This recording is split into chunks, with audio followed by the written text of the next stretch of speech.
તો એક નાનકડી અપડેટ છે.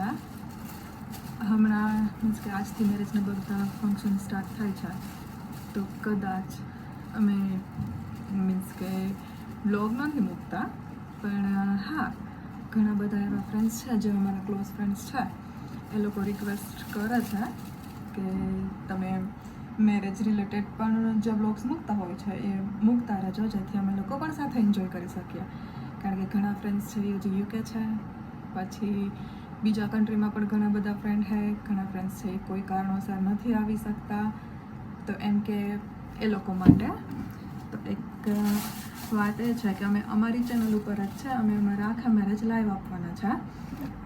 તો હા, તમે ચેનલને સબસ્ક્રાઈબ કરી નાખજો, જેથી તમે ડેઈલીનું લાઈવ નોટિફિકેશન મેળવી શકો અને તમે જોઈ શકો. અને એ હા અમારી ચેનલ ઉપર જ લાઈવ હશે. કાલથી કન્ટિન્યુઅસલી 3 ફંક્શન લાઈવ હશે. એક સવારે માંડવો અને આજની હલ્દી એ નહીં હોય, બાકીના બધા ફંક્શન લાઈવ હશે. તો હા, કે તમે જોઈ શકો એમ. અને સેમ ટાઈમે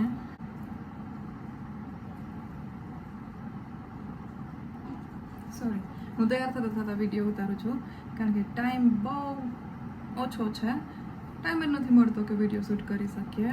અમે એવું વિચાર્યું હતું કે હું ને શ્રેયસ અમે બંને ફ્રી થઈએ અને આ વિડીયો હારે ઉતારશું, કે જેથી અમે કહી શકીએ કે હા અમારા મેરેજની આ ડેટોના દિવસે આ ફંક્શન્સ છે, તો તમે લોકો જોઈ શકો. પણ સેમ ટાઈમે અમને એ ટાઈમ નથી મળ્યો અને નથી લાગતું કે અત્યારે એ ટાઈમ મળે હવે. એટલે હવે હું આ રીતના વિડીયો મીન્સ કે બનાવીને મૂકીશ. અને હા, અમારી ચેનલ છે ને એ અમે કોઈ ઇન્કમ પર્પઝથી નથી બનાવી.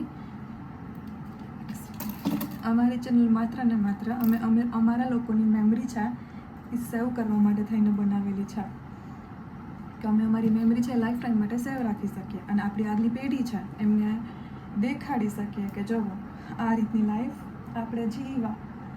તો બસ માત્ર ને માત્ર એ જ પર્પઝ છે અમારી ચેનલ બનાવવા માટેનો. એટલે અમે એમ નહીં કહીએ કે લાઈક, શેર અને સબસ્ક્રાઈબ કરો, એ તમારા ઉપર છે, તમે કરો કે ન કરો એમ. પણ હા, જો જે રીતના ઇન્સ્ટામાં અને મેસેજ આવે છે, કોમેન્ટ આવે છે કે તમે તમારા મેરેજ છે એના વ્લોગ્સ મૂકજો, તો એની એઝ અપડેટ અમે કહી શકીએ કે એ અમે લાઈવ મૂકશું, તો તમે રેગ્યુલરલી બેઝ ઉપર એ ફંક્શન મુજબ લાઈવ તમે જોઈ શકશો. બસ બાકી તો હું હલ્દી માટે રેડી થાઉં છું. અને અમારા મેરેજમાં મેન શ્રેયસે એક વસ્તુ વિચારી છે. આઈ ડોન્ટ થિંક સો કે હવે એ બધા એક્સેપ્ટ કરી શકે, સમજી શકે ઓર ફોલો કરી શકે. પણ હા, અમે એવું વિચારીએ છીએ કે હિન્દી સોંગ ઉપર અમે બહુ ઓછું ફોકસ રાખ્યું છે. અમારું ફોકસ મેઇનલી છે આપણા હિન્દુ શાસ્ત્ર, હિન્દુ ધર્મ વિધિ ઉપર રિલેટેડ જેટલા સોંગ છે મેરેજ રિલેટેડ, એની ઉપર જ બધા જ ફંક્શનની એન્ટ્રીથી લઈ અને બધી જ વસ્તુ એને રિલેટેડ રાખવાની.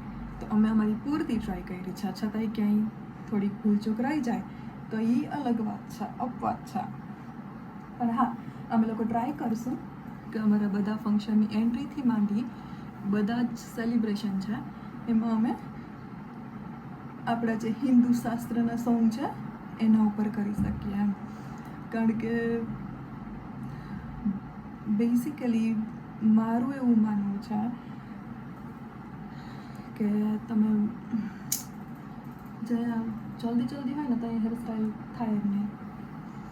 મારું એવું માનવું છે કે જ્યારે તમે ફેરા ફરતા હો છો, જ્યારે તમે સિંદૂર વિધિ કરતા હો છો, જ્યારે તમે વરમાળા વિધિ કરતા હો છો, ત્યારે તમારી આજુબાજુનું વાતાવરણ, આજુબાજુમાં બોલાતી ધ્વનિ, આજુબાજુમાં બોલાતી વાણી, બધી જ વસ્તુ છે એ ઇફેક્ટ કરે છે. તમારા રિલેશનશિપ ઉપર પણ કરે છે અને તમારી લાઈફના પાથ ઉપર પણ કરે છે. તો એ વિચારીને મેં અને શ્રેયસે વિચાર્યું છે કે અમે બધી વસ્તુ છે બને એટલી ટ્રેડિશનલ ઉપર લઈ જાય, કે કોઈ પણ સોંગ વગાડીએ તો એનું કોઈ પણ મિનિંગ હોય એમ.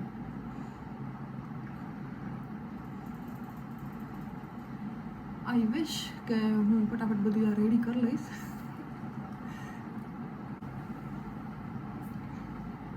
વચ્ચે વચ્ચે જ્યાં ડિસ્ટર્બન્સ થશે મારા તૈયાર થવાની મેટરના લીધે તો હું વિડીયો કટ કરીશ, ત્યાંથી પાછું આપણે કન્ટિન્યુ કરીશું.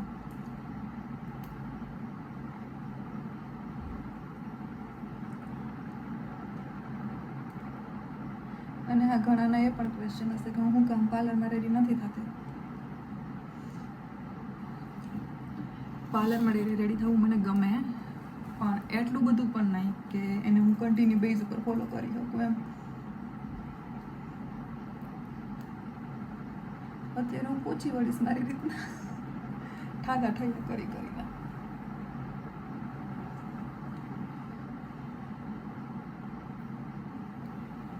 અત્યારે હું પોચી વળીશ એટલે હું ટ્રાય કરું છું કે હું થઈ જાઉં.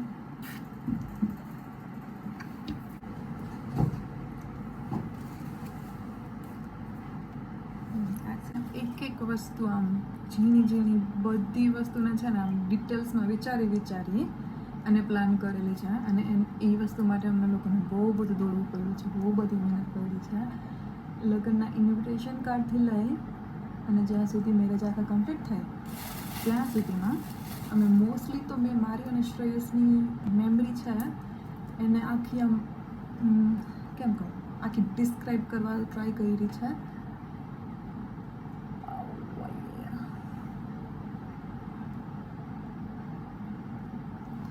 એને ડિસ્ક્રાઈબ કરવા ટ્રાય કરી છે.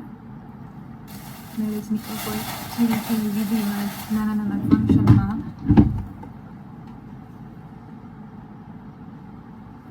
ઓકે, મારા હાથથી પણ મોટું બ્રશ આવેલું થાય તો હવે એનું શું કરું?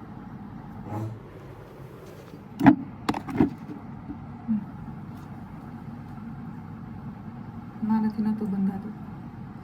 એ ક્રોસ કરીને પાછો ઉપર લઈ લે. હા, એ કરે. એ તો હું હાવ પતલી હે ને? મને મોટું ગયું. ઓકે, તો ફેશિયલ વિંગથી નહોતું બંધાતું. તમારે થોડી હેલ્પ કરવી પડી.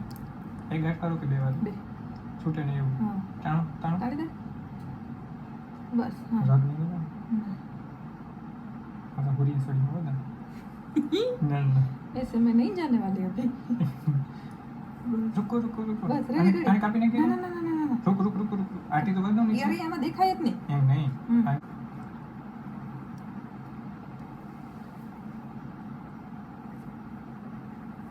એ ઉગેગા એક ઉગે ને એક નથી ઉગતો. દો રેડ નહીં है. દોરો હે ને તમે